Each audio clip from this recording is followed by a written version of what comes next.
Hello बच्चों, नमस्ते, नमस्कार, क्या हाल चाल। Very very good morning, good evening और good afternoon to all of you.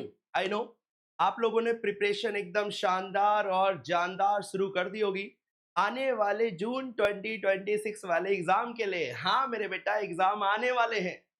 Exam को टाल नहीं सकते हुए, एग्जाम तो होके रहेगा और हमें वो एग्जाम पास होके दिखाना भी है। ठीक है सर। पेपर 7 जो कि बहुत सुनने को मिलता है, सर ये है वो है, क्या सच में है क्या? तो बेटा आपने पढ़ा है, इतने टाइम से आप पढ़ रहे हो, बताओ कुछ है क्या? भाई कुछ नहीं है, बस कंसिस्टेंसी चाहिए, डिटर्मिनेशन चाहिए, सिंसेरिटी चाहिए। और हाँ, खुद को धोखा नहीं देना, दुनिया को धोखा दे देना, खुद को धोखा मत देना। जो कहा गया है, जैसे कहा गया है उसे पढ़ते हुए चलना। तो बच्चों, एक स्ट्रेटेजी मैं बना के लाया हूं। आप इसको बेटा यूज करते हुए अपना शेड्यूल भी बना सकते हो। मैंने क्या करा है टेक्स्ट लॉज एंड प्रैक्टिस की स्ट्रेटेजी में, सर जो जो हमारे अलग अलग चैप्टर है ना, सबका, और इसका सीक्वेंस भी लिख कर लाया हूं कि पहले ये उठा लेना, इसमें इतना समय लगाना, कम से कम इतने क्वेश्चन करना, मिनिमम कितने क्वेश्चन करने हैं, कितना समय लगाना है, टोटल कितना समय लगना चाहिए। ये सारी बातें इसमें ना एक एक करके डिफाइन कर रखी हैं। जैसे मैं एग्जांपल के तौर पे कहता हूं, हाउस प्रॉपर्टी बेटा 30 मिनट का समय लगाना प्रोविजंस पढ़ने में।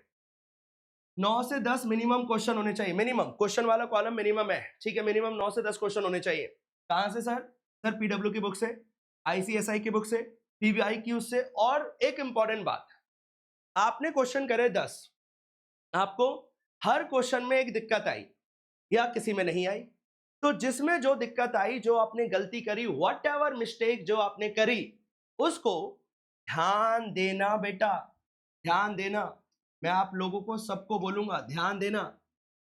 आपको पहली चीज ध्यान रखनी है, जो भी क्वेश्चंस हम लोग कर रहे हैं प्रैक्टिस, जो भी क्वेश्चंस हम प्रैक्टिस कर रहे हैं उसमें जो भी मिस्टेक्स है, जो भी मिस्टेक्स है, या फिर कोई ऐसा कैलकुलेशन का पार्ट जो आपको थोड़ा सा कम समझ में आया है, जहां आपको दिक्कत होती है, तो मिस्टेक्स और कैलकुलेशन का पार्ट आपका प्रॉपर नोट डाउन होना चाहिए।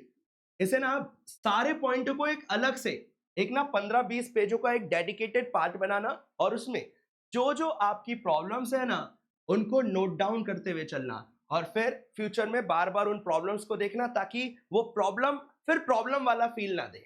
ये वाला काम करना है हमारे को, ठीक है सर, ये वाला काम हम जरूर करेंगे। तो एक तो हो गया हमारा क्वेश्चन प्रैक्टिस, मिस्टेक्स पहचाननी है, कैलकुलेशन करनी है। हाउस प्रॉपर्टी में कितना समय लगाना है? सर मैक्सिमम 3, ये मैक्सिमम बता रहा हूं, आप इससे पहले कर दोगे मुझे पक्का पता है। सर कोई चैप्टर ही नहीं है यार, छोटा सा चैप्टर है और इजी चैप्टर है, कॉन्फिडेंस गेन होएगा इससे, तो हम सबसे पहले ये करेंगे। फिर सर ये बेटा लिखा है बाय हैंड बाय सेल्फ, इसका मतलब ये हुआ कि जहां मैंने ये लिखा है ना बाय हैंड या बाय सेल्फ, इट मींस ये क्वेश्चन आपको खुद करने हैं। कहीं कहीं मैंने लिखा है ऑडिट टेक्निक, देखो जैसे अगले वाले में ऑडिट टेक्निक, इसमें ना आप क्वेश्चन आंसर्स पढ़ना, रीड करना, जितना ज्यादा आंखों के नीचे से क्वेश्चन आंसर निकलेंगे उतना बेटर रहेगा। सॉल्यूशंस यहाँ पे होना चाहिए, खुद से सॉल्व करना है। यहाँ पे फॉर्मेट देखना, जिसमें लिखा है ऑडिट, उसमें अपना फॉर्मेट देखना और समझना कि क्वेश्चन कैसे पूछता है, ठीक है। जैसे जो हमारा सेकंड चैप्टर है बेटा, वो वैल्यू ऑफ सप्लाई लिखा है, ठीक है। आप सेकंड नंबर पे वीओएस उठा सकते हो। 30 मिनट प्रोविजन पढ़ना, क्या इंक्लूड होता है क्या एक्सक्लूड होता है, डिस्काउंट के प्रोविजन देख लेना। 8 से 10 क्वेश्चन करना, मिनिमम 1.5 घंटे लगेंगे। ऑडिट टेक्निक लगाना, कुछ एक दो क्वेश्चन करने हैं तो कर लेना, वरना ऑडिट टेक्निक लगाना, फॉर्मेट क्या है, कैसे लिखते हैं, कितनी एक्सप्लेनेशन लिखते हैं, इन्हें रीड करते हुए चलना, और मैक्सिमम टाइम लगाना है 2 घंटा। सर ऐसे करके ना आईटीसी में कितने क्वेश्चन करने हैं, कैसे करने हैं, पॉस में टॉस में कितने क्वेश्चन करने हैं, कैसे करने हैं, सैलरी 2 टुकड़ों में करना, चलेगा चलेगा चलेगा। पार्ट ए परक्विजिट्स में लगाना, पार्ट बी अलाउंसेस में लगाना, दोनों को अलग अलग पढ़ना, 2 अलग अलग दिन में। सिर्फ सिर्फ हाथ से क्वेश्चन सॉल्व होने चाहिए, 15-20 क्वेश्चन, 4 से 5 घंटे लगने चाहिए, 7 से 8 घंटे, डन ना। हर किसी का एक समय हमने मुकद्दर कर दिया है। आप, हाँ जरूरी नहीं है सेम रखो, आप थोड़ा सा अपने हिसाब से बेटा ऊंच नीच का पापड़ा खेल सकते हो, चलेगा, अलाउड है। बट द पॉइंट इज, आपको ना एक टाइम फ्रेम मिल गया कि ठीक है सर ने बोला इतना करने का है तो इतना करने का है, तो इस वाली टेक्निक पे आप आगे बढ़ना, आपको बेटर रिजल्ट मिल जाएंगे, ठीक है। Then sir levy and collection उठाना, टुकड़ों में पढ़ना, जो बड़ा चैप्टर है उसे आप टुकड़ों में पढ़ना, एक साथ पढ़ोगे ना और कहीं दिक्कत हुई ना तो आप पूरा चैप्टर छोड़ दोगे, तो ना चैप्टर को टुकड़ों में बांट देना, ठीक है। जैसे हमने सैलरी में करा, फिर यहाँ लेवी एंड कलेक्शन में करा, जीएसटी के प्रोसीजरल पार्ट में करा, कैपिटल गेन को कितना प्रोविजन में समय लगाना है, कितने क्वेश्चन करने हैं, कैसी टेक्निक से करने हैं, खुद सॉल्व करने हैं या फिर देखकर बात बन जाएगी। तो ये मैंने आपको बताया है ताकि आपको आसानियत फील करे बेटा, है ना, इजीनेस फील करे। पीडीबीपी 3 घंटे का हो गया, कम से कम 20, ये बेटा मिनिमम कॉलम है, फिर कह रहा हूँ 4 से 5 घंटे लगाओ, सारे क्वेश्चन खुद करो। टोटल पीडीबीपी में 7 से 8 घंटे लगने चाहिए। क्लबिंग सेटअप 1 घंटा, 7 से 10 क्वेश्चन करने 1 घंटे लगेंगे, टोटल 2 घंटे लगने चाहिए। ऐसे बेटा सारे चैप्टर्स के, है ना, आपके लिए प्रिपेयर है, आप इसे यूज करो, है ना, आपके लिए सारा। मैं आपको एक खोल देता हूँ, आपको अगर स्क्रीनशॉट लेना है तो स्क्रीनशॉट भी ले लेना। ये सेकंड स्लाइड है, इसमें यहाँ से है, ये यहाँ से पीजीबीपी से, पीजीबीपी हो गया, क्लबिंग हो गया, रेजिडेंशियल हो गया, टीडीएस एडवांस टैक्स हो गया, डिडक्शन हो गया, मिक्स टॉपिक्स हो गए और कस्टम्स लॉ हो गए। कितना समय, कितने क्वेश्चन, कहाँ से।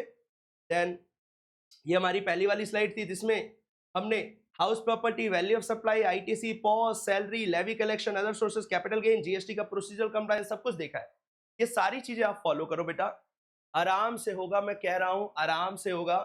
किसी के बहकावे में मत आना कि चैप्टर पेपर मुश्किल आता है, कुछ आता है, नहीं, प्रैक्टिस करनी है। अब अगली बात करते हैं ना, ये तो आपका टाइम टेबल हो गया। दूसरा,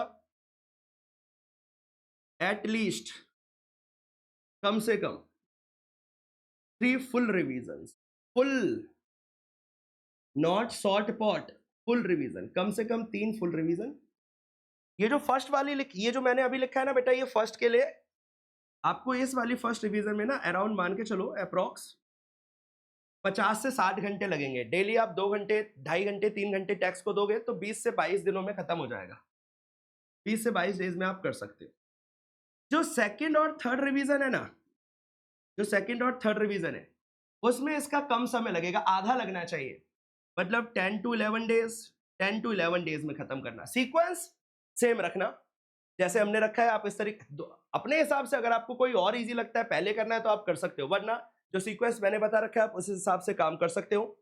अपनी गलतियां जरूर देख लेना बेटा, गलतियों को जरूर नोट डाउन करना, इसका महत्व सबसे ज्यादा है। और अबव ऑल वो मिनिमम क्वेश्चन जैसे ही आपने टारगेट कर लिए, फिर जितने जहां से क्वेश्चन मिले, जहां से, what ever is the source, maximum number of questions की आप लोग प्रैक्टिस जारी रखना, उसमें कोई कोताही मत बरतना। जो हाथ से सॉल्व करने वाले हैं हाथ से करना, जो देखकर आगे बढ़ा जा सकता है उसे देखकर आगे बढ़ना। ज्यादा से ज्यादा क्वेश्चन सॉल्व होने ही चाहिए। अगर आपने ज्यादा से ज्यादा क्वेश्चन सॉल्व नहीं करे तो बेटा दिक्कत हो सकती है। बोलो क्लियर है क्या? बताओ ये वाली बात क्लियर है ना? मैक्सिमम नंबर ऑफ क्वेश्चंस करने हैं। सर पेपर में हम डीटी पहले पढ़े हैं, आईडीटी पहले पढ़े। बेटा देखो कुछ ऐसा हार्ड एंड फास्ट नहीं है, आप मिक्स करके करो ना। पेपर 100 नंबर का आएगा ना, आप दोनों को मिक्स करके करो।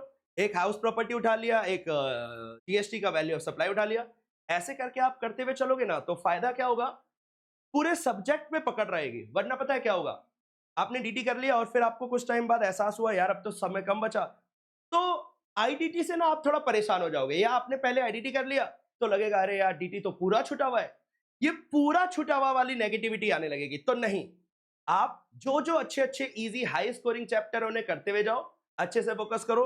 हाउस प्रॉपर्टी कुछ ऐसे क्वेश्चंस हैं जो आते ही आते हैं, उन 5-5 नंबर पे अच्छे से पकड़ बनाओ, अच्छे से प्रैक्टिस करो। कम से कम इतना कंटेंट आपको करना है कम से कम समय में, 20 से 22 दिनों में। देन उसके बाद उसी प्रोसेस को रिपीट करना और कम समय लगा कर डरना। और एक लास्ट बात मैं बेटा और बोलूंगा, आप ना टारगेट बेस्ड काम करना, टारगेट बेस्ड। जो मैंने टारगेट लिखे हैं उनको डिफीट करने की कोशिश करना, है ना। अगर आप टारगेट को डिफीट करोगे ना तो आपको पढ़ते वक्त ना इंटरेस्ट आएगा, सेटिस्फैक्शन भी आएगा और इंटरेस्ट भी आएगा, तो फिर आपको मजा आने लगेगा। फिर आपको ये जो 60-70 नंबर आते हैं ना, ये आप इजिली स्कोर कर पाओगे मेरे बेटा, है ना। तो आई होप आपको ये वाली चीज समझ में आई होगी। हाँ, बच्चे मेहनत सबसे इंपॉर्टेंट है, हार्ड वर्क करना है। मैं फिर कह रहा हूं, स्मार्ट वर्क भी करना है, हार्ड वर्क भी करना है। हार्ड वर्क रिप्लेस नहीं किया जा सकता, कोई ऐसी चीज ही नहीं बनी आज तक कि हार्ड वर्क को रिप्लेस कर जाए। तो हार्ड वर्क तो करना ही है, प्लस कुछ कुछ स्मार्ट वर्क की टेक्निक्स भी लगाएंगे एंड हम लोग अच्छा स्कोर करके जाएंगे। जून 2026 में हमारे को फतेह हासिल करनी है, सक्सेस हासिल करनी है, पास होना है। ये आपको अपने अंदर एकदम माइंड में फ्रेम कर लेना है। बोलो भाई डन? Yes sir, done. तो बच्चों, दिस इज फॉर यू। आप इसे प्लीज थोड़ा फॉलो करें और अच्छे से स्ट्रेटेजी के तहत पढ़ें आगे, ताकि हमारा रिजल्ट बेटर और बेटर हो। डन? तो चलो, आई होप बच्चे आपको ये हेल्प करेगा। Thank you so much for joining. Bye bye and thank you and take care and keep revising. Tata.